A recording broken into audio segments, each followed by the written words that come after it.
Suku Togutil yang juga dikenal sebagai suku Tubilo Dalam merupakan salah satu masyarakat adat paling tertutup dan jarang diketahui di Indonesia.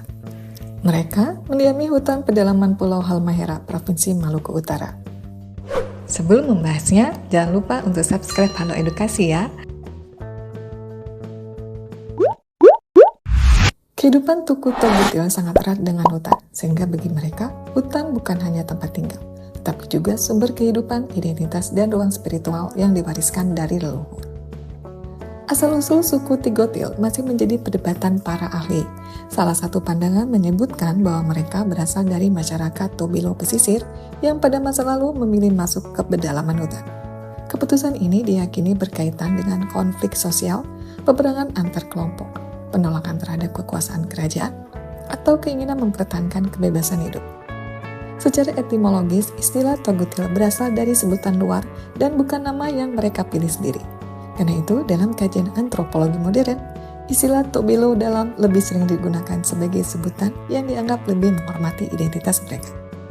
Suku Togutil hidup di kawasan hutan hujan tropis Halmahera, terutama di wilayah Halmahera Timur, Halmahera Tengah, dan Halmahera Utara.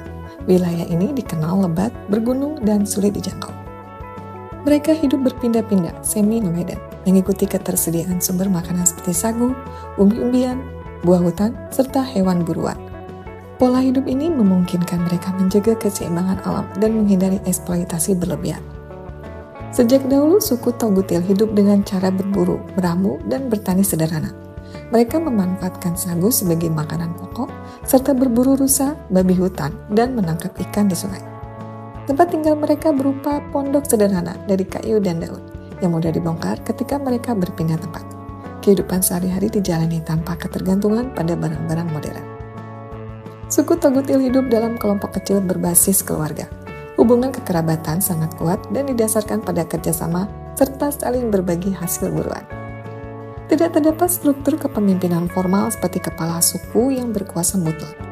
Pengambilan keputusan dilakukan melalui musyawarah dan orang yang dituakan biasanya memiliki pengaruh lebih besar karena pengalaman dan pengetahuan adat. Kepercayaan suku Togutil bersifat animisme, yakni meyakini bahwa hutan, sungai, pohon besar, dan makhluk tertentu memiliki roh. Mereka percaya roh leluhur selalu mengawasi kehidupan manusia. Karena itu, terdapat pantangan adat dalam berburu, membuka hutan, dan berperilaku di alam.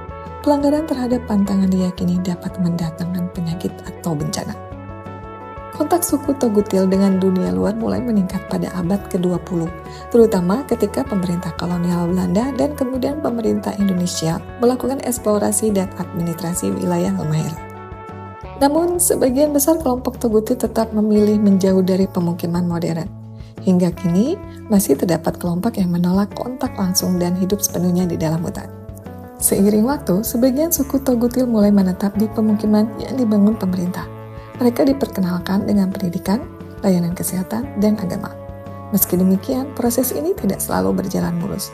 Perubahan gaya hidup sering menimbulkan ketergantungan ekonomi, hilangnya kemandirian, dan pudarnya nilai adat. Suku Togutil menghadapi ancaman serius seperti pembukaan hutan dan pertambangan, penebangan liar, perubahan iklim, hilangnya wilayah adat. Rusaknya hutan berarti hilangnya ruang hidup, identitas, dan sistem pengetahuan mereka. Berbagai pihak termasuk pemerintah dan organisasi masyarakat adat berupaya melindungi hak-hak suku Togutil melalui pengakuan wilayah adat, pendekatan budaya, dan kebijakan perlindungan masyarakat adat terpencil. Pendekatan yang menghormati pilihan hidup mereka menjadi kunci utama agar pelestarian budaya tidak berubah menjadi pemaksaan modernisasi. Sejarah panjang suku Togutil adalah kisah tentang keteguhan manusia dalam mempertahankan kebebasan hidup dan hubungan harmonis dengan alam. Di tengah arus modernisasi dan eksploitasi sumber daya, keberadaan suku Togutil menjadi pengingat penting bahwa pembangunan sejati harus menghormati manusia, budaya, dan alam secara seimbang.